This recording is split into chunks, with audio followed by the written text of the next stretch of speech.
My dear student, মনবিৰি টাক আছামলৈ তোমালোকৰ স্বাগতম জনাইছোঁ। আজি তোমালোকৰ মাজলৈ মই ক্লাছ 5ৰ lesson number 16 what are heavy এই পয়েট্ৰিটো মই আলোচনা কৰি দিম। তোমালোকক অসমীয়াত অনুবাদ কৰি দিম, প্ৰতিটো শব্দৰ অৰ্থ লিখি দিম আৰু তোমালোকক মই কোৱেশ্চনখিনি আলোচনা কৰি লিখি দিছোঁ। ইতিমধ্যে জাষ্ট তোমালোকক মই আলোচনা কৰি বুজাই দিম। আৰু এই পয়েট্ৰিটো দিয়াৰ লগে লগে তোমালোকৰ ক্লাছ 5ৰ পয়েট্ৰি সেকশনখিনি শেষ হ'ব আৰু নেক্সট তোমালোকক বাকি পাৰ্ট নাম্বাৰ লেসন নাম্বাৰ 4ৰ পৰা বাকিখিনি আলোচনা কৰি দিম। তোমালোকে নিয়মিতভাৱে চাই থাকিবা। সো আমি আৰম্ভ কৰোঁ। চোৱা কি কৈছে। হোৱাট আৰ হেভি, গধুৰ বস্তুবৰ্ণ কি? যেহেতু আৰ আছে মানে কি তোমাৰ বহু বচন বুজাইছে যে কি হোৱাট আৰ হেভি, গধুৰ বস্তুবৰ্ণ কি? হেভি মানে গধুৰ, ওজন থকা, হোৱাট মানে কি? হ'ব। কবিতাটো লিখিছে কোনে? তোমাৰ কৃষ্ণা ৰচিটি। হোৱাট আৰ হেভি, গধুৰ বস্তুবৰ্ণ কি? সি চেণ্ট এণ্ড শ্ৰ'। সি চেণ্ট সাগৰৰ বালি এণ্ড শ্ৰ' আৰু দুখবোৰ কি? সাগৰৰ বালি আৰু দুখবোৰ গধুৰ। হোৱাট আৰ ব্ৰিফ, সংক্ষিপ্ত কি? ছুটি কি? টুডে এণ্ড টুমৰো, আজি আৰু অহাকালি ছুটি। হ'ব। হোৱাট আৰ ফ্ৰেইল, দুৰ্বল কি? দুৰ্বল বস্তুবৰ্ণ কি বা দুৰ্বল কি? Spring blossoms and youth.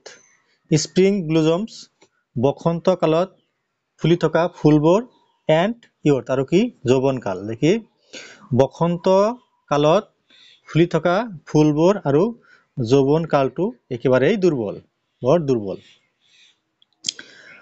What are deep, গভীৰনো কি? The ocean and truth. দেখি মহাসাগৰ আৰু সততা কি? বহুত গভীৰ। হ'ব। হোৱাট আৰ ডিপ, গভীৰনো কি? দি অচেন এণ্ড ট্ৰুথ। দেখি মহাসাগৰ আৰু সততা গভীৰ। চ' এইখিনি আছে তোমালোকৰ কবিতাটিৰ অসমীয়া অনুবাদ। এতিয়া তোমালোকৰ মাজলৈ মই প্ৰতিটো শব্দৰ অৰ্থ লিখি দিম, তোমালোকে নোট আকাৰে লিখি ল'বা। চ' চাই লোৱা।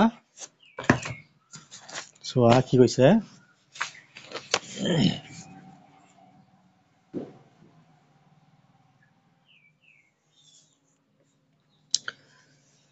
লেসন 16 হোৱাট আৰ হেভি, গধুৰ বস্তুবৰ্ণ কি?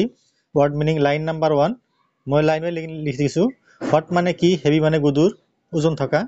সি মানে সাগৰ, চেণ্ড মানে বালি, শ্ৰ' মানে দুখ। ব্ৰিফ মানে ছুটি বা সংক্ষিপ্ত বা সংক্ষেপে, টুডে মানে আজি, টুমৰো মানে অহাকালি। নাম্বাৰ 3 লাইন নাম্বাৰ 3 ফ্ৰেইল মানে দুৰ্বল আৰু কোমল।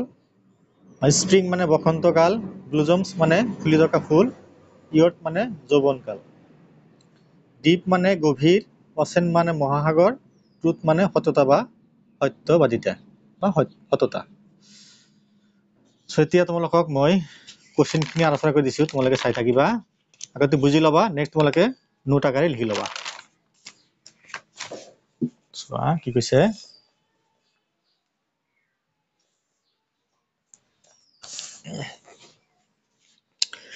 এনচাৰ দ্য ফ্ল'য়িং কুৱেশ্যন, তলৰ প্ৰশ্নবোৰ উত্তৰ দিব দিছে। হোৱাট আৰ হেভি, গধুৰ বস্তুবৰ্ণ কি বা গধুৰ কি? লিখিবা। The sea sand and sorrow' are heavy. কি? সাগৰৰ বালি আৰু দুখবোৰ গধুৰ। হ'ব। The sea sand and sorrow' are heavy. What are brief, সংক্ষিপ্ত কি বা ছুটি কি? লিখিবা। Today and tomorrow are brief. কি? আজি আৰু অহাকালি ছুটি। হোৱাট আৰ ফ্ৰেইল, দুৰ্বল কি? লিখিবা। স্প্ৰিং ব্লুজমছ। দেখি বসন্ত কালত ফুলি থকা ফুলবোৰ এণ্ড ইয়ৰ্থ আৰ ফ্ৰেইল। দেখি বসন্ত কালত ফুলি থকা ফুলবোৰ আৰু যৌৱনকালটো কি? দুৰ্বল। হোৱাট আৰ ডিপ, গভীৰনো কি? লিখিবা। The ocean and truth are deep. কি? মহাসাগৰ আৰু সততা গভীৰ। হ'ব। নেক্সট চাই থাকা। চোৱা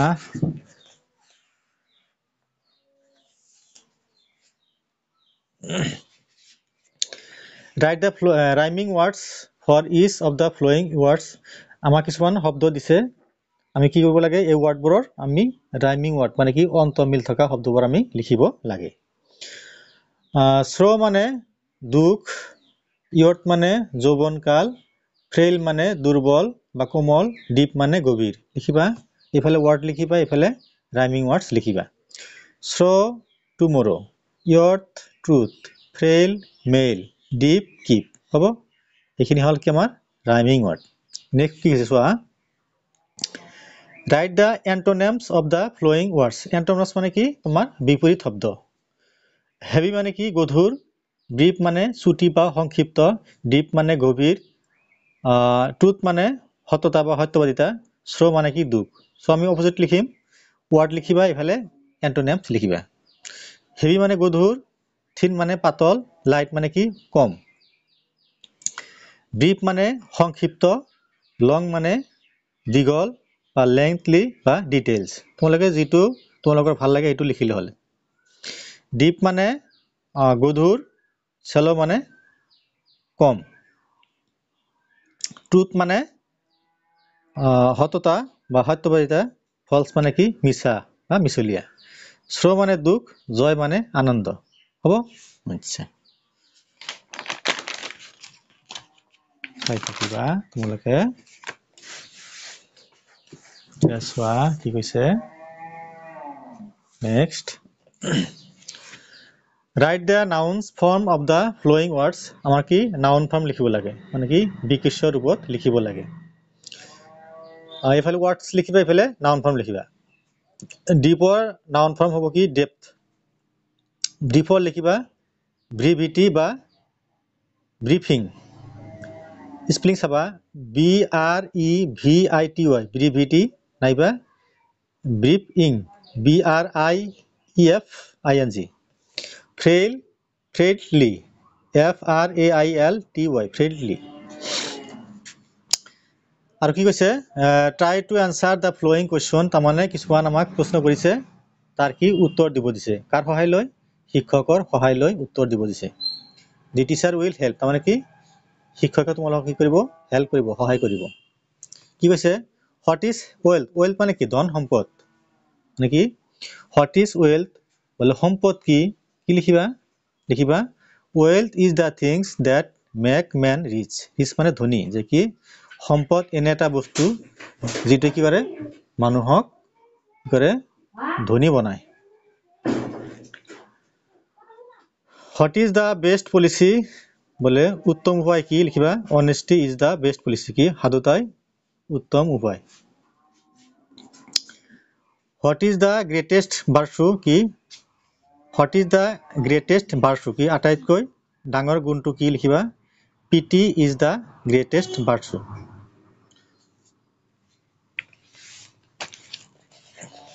নেক্সট চোৱা কি কৈছে, হোৱাট ইজ বিউটি, সৌন্দৰ্য কি, লিখিবা beauty is a quality of being pleasant, যে কি সৌন্দৰ্য এনে এটা বস্তু যিয়ে কি দিয়ে মনত শান্তি বা আনন্দ দিয়ে। Beauty is a quality of being pleasant, যে কি মনত শান্তি বা প্ৰশান্তি দিয়া বস্তুটো হৈছে কি সৌন্দৰ্য। হোৱাট ইজ ইনচেচেণ্ট, কি নিৰবিচ্ছিন্ন গতি কি, লিখিবা টাইম ইজ ইনচেচেণ্ট, যে কি সময় হৈছে কি নিৰবিচ্ছিন্ন গতি। চ' এইখিনি আছিল তোমালোকৰ হোৱাট আৰ হেভি নামৰ পয়েট্ৰিটোৰ ডিটেইলছ। চ' মোৰ চেনেল মইনগুটি টেক আছাম তোমালোকে ছাবস্ক্ৰাইব কৰি দিবা, কমেণ্ট কৰিবা, নিয়মিতভাৱে চাবা আৰু লাইক কৰি দিবা। Thank U.